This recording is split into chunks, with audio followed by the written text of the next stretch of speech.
It's kind of a long story, but basically, when they put these fights together, a lot of things could happen, and there was a issue right off the bat, and I think it was good for Song. Like, Song really was, because our gym has been closed.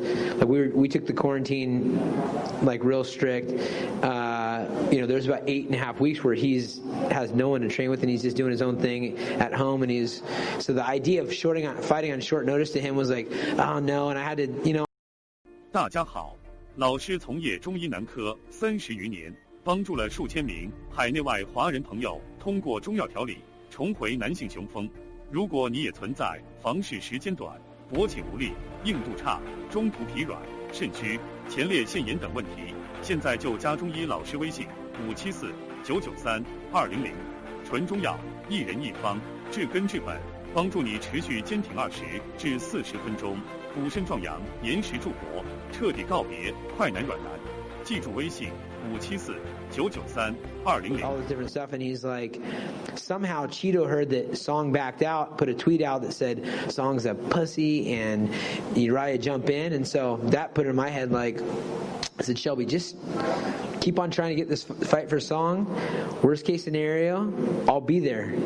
And before I left, we were told everything was okay. So I wasn't trained or anything. I was standing on the side while he's doing sprints on the treadmill, and I'm watching these guys spar. I did jump in and do 3 rounds, one with Cody, one with Song, and I think a second one with Song, and I did a couple of grind matches for 15 minutes. That was all I did. But I was like, you know what? I always preach to these guys, look, because they like to overthink, like, was this perfect? Was that perfect? I told Cody this a long time, and talk about it after practice.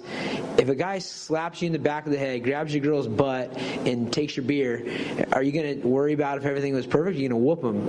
And so I kind of go into that mentality. I've built a skill set over a long time. I was not going to make 145 pounds because I was here 162 or 61 the night before when I got the call. And so I was like, all right. They're like, well, how much you weighing? I said, like 162. And they're like, can you get to 55? So I was like, all right. And so I skipped dinner and lost like 7 pounds in the next morning and was ready to rumble.